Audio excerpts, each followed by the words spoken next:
Oh my gosh. I love that. I'm always dancing in the background, just having fun. I think you need to edit that though. Okay. And right after the last Wah. have a little thing that says, and Dave. And Dave. Hi, my name is Charlie Grace. I'm that other guy. He's Dave. I know. Sometimes he's here, sometimes he's not. But anyways, we're Forever Best Friend. Thank you so much for joining tonight on Yappy Hour. We are very excited that you were here. We've got a lot of really cool people in the channel, in the chat, hanging out with us. Let's see who we have. We have our really good friends at Thin Blue Lane. Hey, Bill and Nancy, thanks for joining. And of course, Sonia, the RB DJ. I know. Wait. There's a disco ball. Sorry. Really cool. And our friend Box Vindy. Hey D, hope you're having fun. Hey, D. Hope Maxie, her little pup, is doing great. I love Max, so much fun. And of course, another moderator extraordinaire. Hey Sue. Sue from Lucky Dog Productions. Thank you so much for joining. We appreciate that. We've got a lot of cool friends. Let's see. Travel Adventures with Eric B. Yep. Hey, thanks for coming by. Yep. And don't forget Timmy. We love Tim. Hey, by the way, I want you to send us an email because we do have a box of swag to send your way. We'd love to send you a thank you. So foreverbestfriend@gmail.com. If you guys can do us a big favor right now and first off, like and share. And if you haven't subscribed yet, please subscribe. But share this out right now because it's really exciting. We like to make sure that we get a lot of people in so they can see what we're going to do. This first half hour, we have an amazing guest. She's like my hero. Good. She's awesome. My hero. Yes, it's a cool thing. Yes. We have Angie Hay. There's Angie Hay. There we go. Good to see you, Angie. And of course, Ford Man. Hey, Ken. Hey, Ken. Good to see you. I hope you're having a great night. So we're going to bring her up. We're not going to wait anymore. We are just going to keep going. But the first thing I want to say before I do is thank you. I want to say thank you to all of our amazing people who have really gotten us to this point. We've been doing this for over a year now, and we've been really blessed to have some amazing guests. Oh, wait, look. And here we go. Sue and Jim are here. Sue and Jim. There we go. Here we go. That's the best looking one up there because he's sporting the tie-dye. Wait. Notice what color, Sue. Oh. What color, Sue? Yeah, we are in orange tonight. I want to say. In solidarity, Susan. In solidarity we are. This is good. Yes, and we're glad to hear that Maxie's feeling better. Absolutely. Very good. Cool. Very, very good. All right. So without further ado, I would like to bring up our guest. Her name is Angela. She is the director of New Leash on Life here in Tennessee. You get a thumbs up on specifically. That? Oh, she's coming up. Here we go. We got it. There we go. There she is. Hi, everybody. How are you? Oh, I could not complain. Thanks so much for this opportunity. Oh, we're so happy you can make it. So I want to just talk a little bit about this because, we've been slightly involved with you guys a little while. We've been doing some things and we really, really enjoy it. Tell us just a little bit about who you are and what you do. I am the director at New Leash on Life. We are a nonprofit animal welfare here in Middle Tennessee. We are in Lebanon, but we actually serve, many counties beyond. So we're known for our shelter, our clinic, and our pet food pantry. Awesome. And what specific area? Because I know you said Lebanon, but give people an idea what state we're talking about. So we're in Tennessee. We are just a little east of Nashville. So we're one county over from Nashville. Yeah, really cool. And so we got involved. I'm trying to think how we got involved. I think Rosie was doing her Rosie Bell dog tour one time. Yes, I believe so. And I heard about you all through Penny Adams, the pet photographer. And she said, oh yeah, Rosie Bell was adopted from our shelter, and the connection was made. See there, Rosie knows everybody. We're nobody. She's just hanging out. Yeah. We always you have that dog or that dog. But yes, we might be able to hook you up with letting you pet Rosie. We're just saying. Full disclosure, I know Rosie Bell, and that's her mom and dad. I don't always remember that mom and dad are Charlie and Dave. No. This is Rosie Bell's parents. Yes, that's exactly right. And we're used to it. That's okay. We're used to it. Yeah. I love this. So, so real quick. So I'm going through some stuff really quick. So I know, so New Leash on Life is a national chain, correct? Actually, no, we're just right here. We're the only, it's a common name. Okay. So our organization was actually established back in 1978, and our official name is the Humane Association of Wilson County. But before my time, in 2009, the shelter went from a open intake, high euthanasia facility to a limited intake, no-kill facility. And with that change, they brought on this new name to kind of help people transition to what the new up-and-coming way of doing things was. Okay. And I love that idea. It's been really cool. We've been talking about this. Now, you also have something called the Joy Clinic. Yes, we're super proud of this program. It's named after the person that made it possible, Joy Bishop. She's one of the original founders of the shelter, but in 1978, spay neuter wasn't as big as it is now, and she realized, like, oh, this is another way to help animals in a very impactful way. So she came to us and said, let's make this happen. And we were able to build a clinic in 2017, and we literally do about 5,000 surgeries a year at the clinic. So we're trying to keep animals from going into a shelter by providing spay neuter services. That's huge. That's a really big deal. And I know I'm a big fan of websites. When you guys look at these, I'm going to put this link. I'm going to drop this link in the chat so you guys can have this.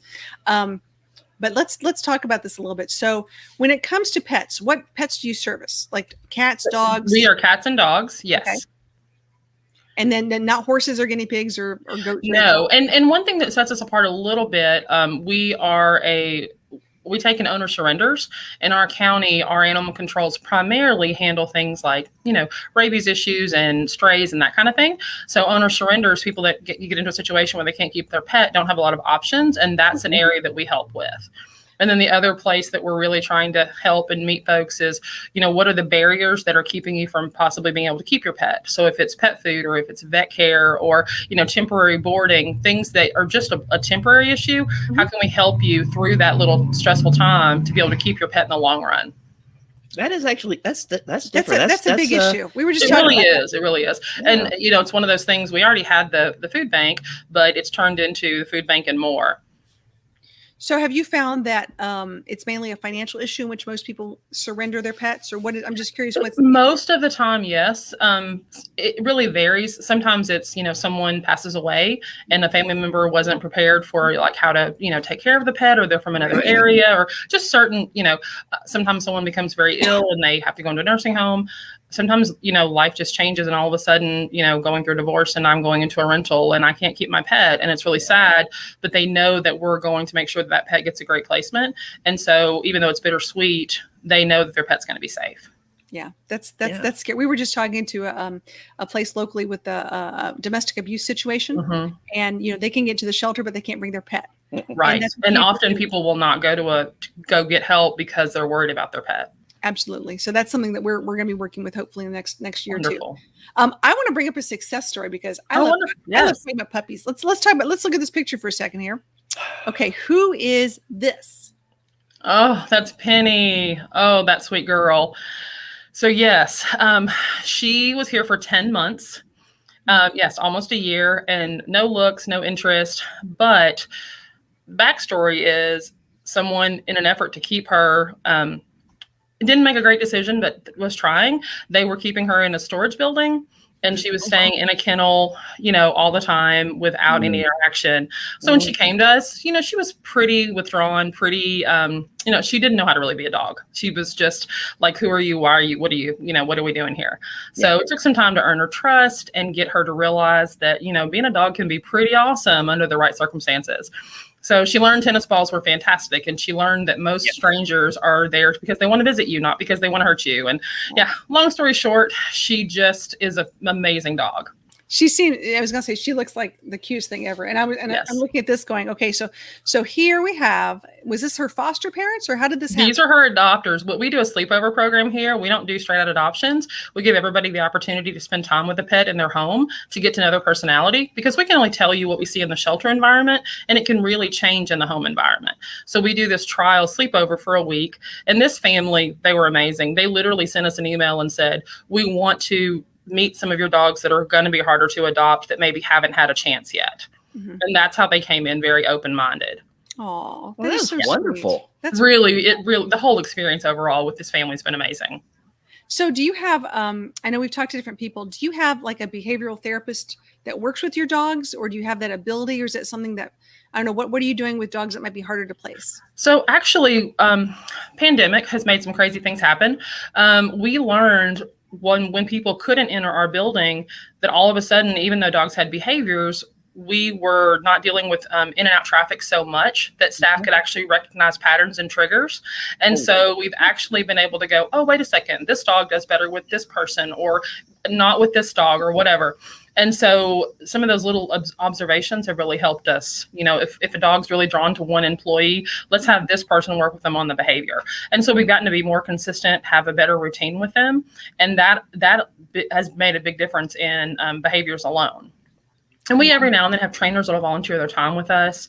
And we do call them up and ask for favors. In general, we don't have a specific behavior program, but we've brought a behaviorist in to train our staff, and they use that information to kind of make decisions daily. Very nice. Very informed. That I like cool. that. I like that. Now, I know you said one of the larger populations you have that is in need, and I'm going to show this precious face. Oh, look at that. That's Talky. Yes. So he is a senior, and he has a bond. He's a part of a bonded pair. He's with another cat she's shy, and she's also a senior. They've been with us for almost a year. They came from a hoarding case, and he gets around great, but he doesn't have back paws. He was born with a deformity, so he looks a little different, but he's very sweet, and you wouldn't think that it doesn't stop him at all.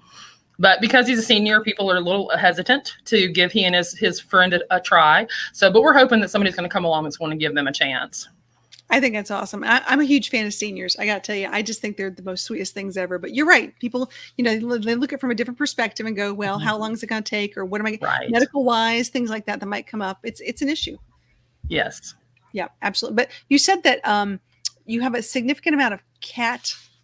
I'm looking at this from when you're talking about a pet pantry in general, like you are in dire need of cat food all the time, dry cat food. I mean, no matter how much we get, there's always someone that needs it. And part of that's for the owned pets in the community that we're trying to help them keep their pets, but also because we're with our spay neuter program, we are trying to get people to catch community cats to get them fixed, because we, trying just to keep that cat population down. So when there are people in the community that are willing to volunteer to catch those cats, to bring them in to get them fixed, we are also trying to provide food to make sure there's a reason for the cats to go into those traps. So there's a couple of reasons why we run through cat food a little more quickly.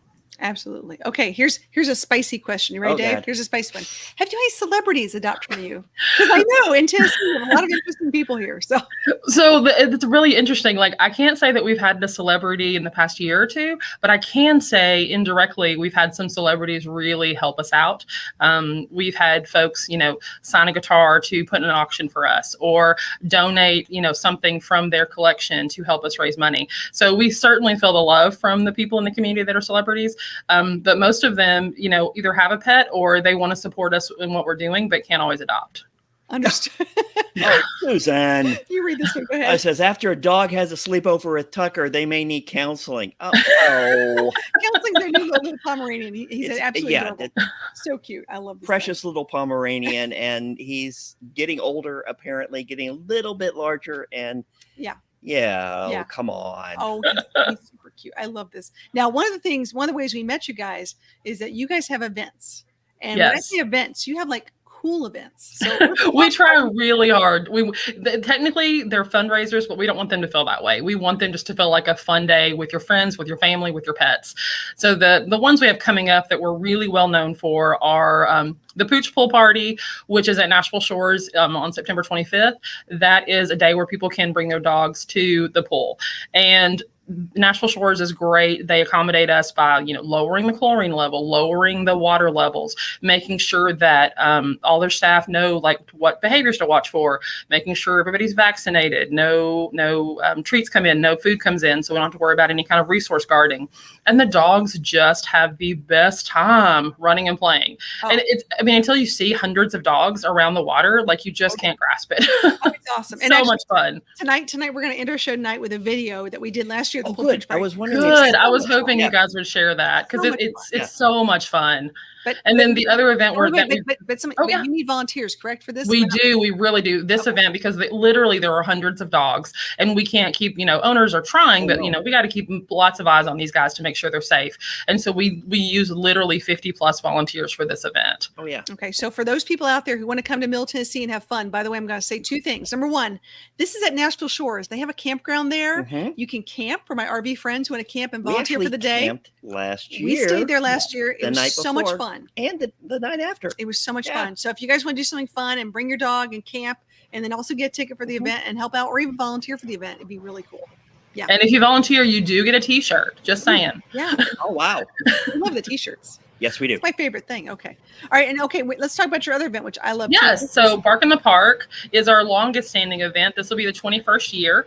And again, it's one of those where we want you to have lots of fun, but we're also trying to help people in the community. So one of the things we do at this event is we have a free rabies clinic.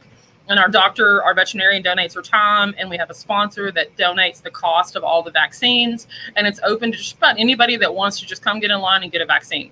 But we also do like Royal Canin partners with us and they pass out food. But then we also have fun things to do like costume contests and a lure course. And we do games like instead of musical chairs, we do musical mats where the dogs sit on a mat. And I've never seen people so competitive as who's going to their dog to be the last dog sitting versus standing. Yeah. So. Yeah, this year we're partnering with Empower Me, which is a local, another nonprofit, and they work with children and adults with special needs. And we both, love this community and want to share what we're doing. So we're trying to make sure that more families know they can come and have a good time along with the dog folks. Now this was actually the very first event that we got to do with you guys. Yes. And I'll just say it straight out, the thing that you guys do with the food from Royal Canin, you have to see it to believe it. Yeah. I mean, it is incredible. I mean, it's obviously well loved by the community because it's amazing how many people show up and show up early. Mm-hmm. And then not only are they come there, they get the food, and then suddenly you got little boys and girls with wagons ferrying that around, and then the next thing you know, they're looking at the dogs that could possibly be adopted, and then they'll bring their dog with them. I mean, it's crazy cool. Yeah, it's a lot of fun. And, our sponsors and vendors have been with us for years because they love the event. The community, we have people that have been attending for years. But last year, there was a lady there wearing a Bark in the Park shirt, literally from 15 years previous. And I was like, that is amazing. She had been coming to this event every year. So. Yeah, I'm going to give kudos because let me just say on two things. Number one, like you said, the people were amazing. The volunteers were just, you do have the best volunteers around. Absolutely. But I think the education effort is good. Mm-hmm. I think the vendors are awesome. So if you're looking for some gear or some swag for your dog, it's a great way to find something. They had great food. Yeah, he's all about the food. Can you tell he's all about the food? And we're trying to make sure we have, options for everybody, whether you're carnivore, vegetarian, vegan, you want something for your dog. Like we really try to think of, everybody that comes in, we want them to have a great time. Gotcha. Okay, wait, before you say anything, we got to say bye to Dee. Good night, Dee. Okay. We'll see you later. Dee. Thanks for stopping by. We appreciate that. That's so cute. And by the way, our friend Muppet is here, Muppet 929. Thank you. There we go. There we go. And our friends from RV Underway. Good to see you guys. Go ahead. But the band, the band was awesome. And very interesting. Well, and the band is tied to, we have a bookkeeper that's been with us for 10 years plus, and she works off site. I don't ever see her. We do everything by email, but that is her and her husband and their band. And so she works with us in other ways the rest of the year, but for that event, she comes and they jam for us. And they were incredible. Yes. Yeah, it's a great time. It really is a good event. And like I said, it's wonderful. But one of the things I really can say about this, like I said, I like seeing the diversity. I think the diversity is really important. And I think one of the things that you guys are doing right now is you're really working on inclusivity. I know that you're actually making posters and leaflets that are now in Spanish. Am I correct? We are. This is a new venture for us. We really want people to not have any barriers to get either help for their pets or find out more information about how to do things for their pets. So we're trying very hard to not just do things the way we've always done them, but think a little differently on how to make sure that we're not leaving anybody out. Which I think is awesome. That's a really big deal. We've been talking about that is, sometimes we may only hit one specific area of the population, but when you start to look at the surrenders and then you look at the reasons why they're being surrendered and how can you work with that? And then absolutely, I think it's great. Absolutely. I have nothing, No, nothing but great things to say. It's all I can say. So, okay. A couple here. How do animals actually get to your organization other than surrenders? Is it mainly surrenders or? So that's our focus, but that doesn't mean that we don't sometimes have kennel space available. So what we do, our second mission, once owner surrenders come first, that's the wait list. We look there first. But if we have a kennel that's open, we actually partner with surrounding shelters that may be forced to make a decision to euthanize for space. And we know they don't want to make that decision. And so when we have the space, we always pull animals from situations that they may not be safe. But, I know sometimes people, get kind of down on the facilities that have to euthanize, but I hope the public realizes that most of them, it's not because it's a choice. It's they don't have a choice. They only have so much space, so much resources. They don't have a lot of options with the way that system is set up. So we just try to support them in making sure that they aren't faced with that decision. Yeah, nobody's going out there going, hey, let's go and, acquire all these animals so we can euthanize them. No. Right. And that's the part that's hard because, until I got into animal welfare, I didn't always understand the differences. And we're all ultimately trying to do the same things. We just don't always have the same ways of making it happen. Right. Absolutely. Okay. So here's the question of the day. If someone's interested in adopting, what do they need to do? So all they have to do is fill out our application. And the big things that we look for are if you have pets in the home already, we're going to verify that they're up to date on their vaccines. The state of Tennessee requires the rabies vaccine. That's one that is a non-negotiable. Anything else we can work with you on. And then the other thing is if you rent, we're going to make sure that your landlord allows pets to be in the home, a part of the family, not in the yard or out back, because we want them to be a part of the family and household and not get adjusted to your family, get really in the groove, and then all of a sudden you have to bring them back because your landlord says you can't have them. Right. Which makes but other than that, truthfully, those are the biggies. Anything else, if we think you're a good fit and you think you're a good fit, we're going to try to figure out how to make that happen. Okay, Angela, you just got a big compliment. It says, Bill and Nancy said she's so professional. Oh goodness, thank you so much. It's a good thing. And now we do have friends who are nomads, who travel, who are retired, who, like I say, follow the 70 degrees throughout the United States. Are you able to adopt out to those type of people, or is it people who have Absolutely. We don't have any restrictions. We have people that recently we had a gentleman that came specifically looking for a dog for his truck. He's a truck driver. Okay. We have people that come from out of state.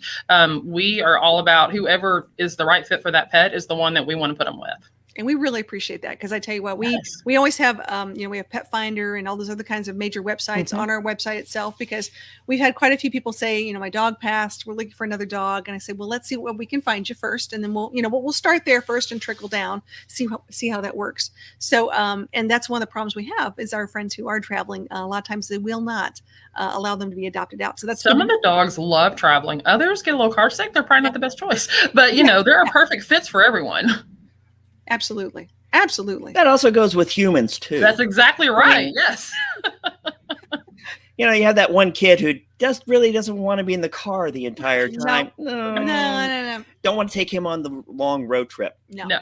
Or the windy roads. So the big question of the day, how can we help you? Because I know, guys, we love to help out rescue organizations, and you guys are definitely on top of our list when it comes to these things. You've been on our list now for 2 years helping you guys. What do you need the most? So, I feel like everyone can do something. Sharing our message, sharing our Facebook, liking our stuff, sharing the, images and website, those kinds of things. Making a donation, any funds you send us. If you want something to go towards spay neuter, it goes there. If you want it to go to the general fund, it goes there. Right. People that want to order things off our wish list and send them in, that's always great. Because we have some people that want to buy something tangible, some people that just want to make a donation financially, some that want to give their time. Right. But there's typically something for everyone. That's awesome. Now something we like to do is we like to sponsor adoptions. Yes.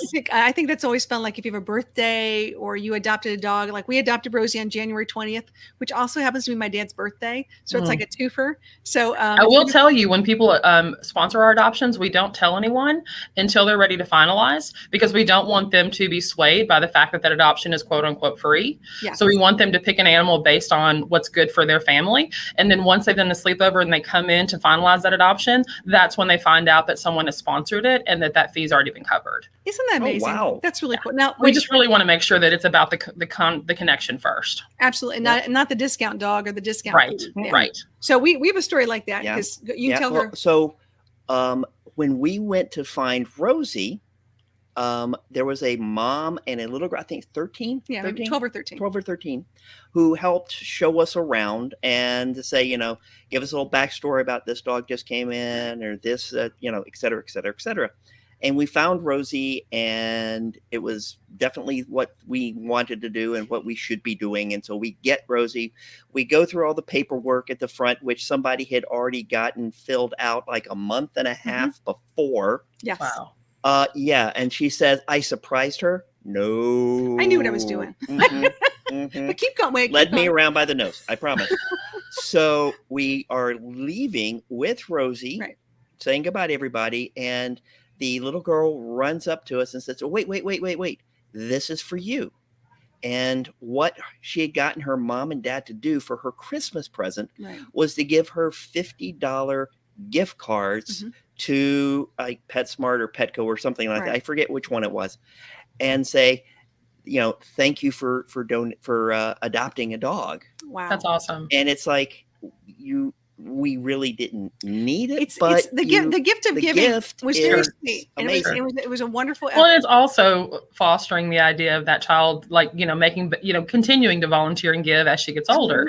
And, when kids come to us, 10, 11, and 12, and we're not able to let them volunteer here at the shelter, we still try to find some way to let them plug in, because we want to foster that relationship for sure. Yeah. And it was because of that one little thing that sort of got us on this pay it forward notion of how we appreciate that. And we didn't want to take away her gift to, of that understanding how that works. So we thought, well, how can we keep paying it forward?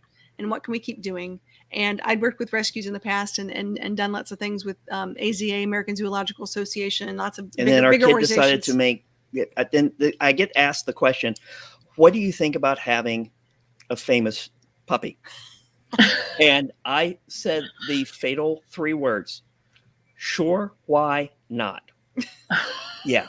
And it went from there. It started. Yes. Well, you can't say that your life's not interesting, though. That's right. Well, I already knew that. It was never going to be dull. Never going to be dull. That's great. Never going to be dull. But this is really cool. Now, listen, I want to give Angela the last word before we go and do a thank you to our members, because our members are the ones that really help us to help organizations like this and when we travel and do things. So, Angela, what can other than we talked about Amazon wish list, monetary donations, signing up to help out with the pool pooch party, and of course, we put your website in the link, which is great. Is there anything else we can do for you? You can spay and neuter your pets. And just if you don't know this, I share this often because I didn't know this. Cats can get pregnant at 4 months old. Ooh. 4 months old. They are babies getting pregnant, having babies at 6 months. So please fix your cats. Fix your dogs too, but cats can have 3 litters a year and they can get pregnant so young. And that's part of why we see so much need for cats. So spay neuter is one thing we can all do that is going to help contribute to fixing this problem. Whether it's my shelter or a shelter across the country or where, just spread that message. People, please fix your pets. Absolutely. I'm with you 100%. 100%. That's oh yeah, that's absolutely. A big deal. Well, Angie, listen, first off, we're going to say thank you to our sponsors, our members.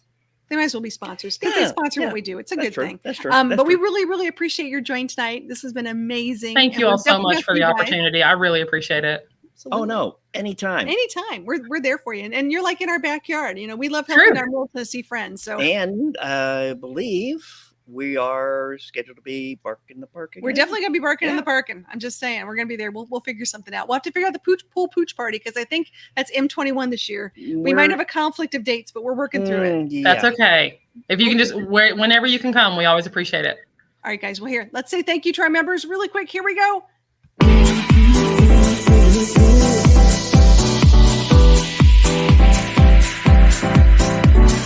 Telling me to dance, taking a chance.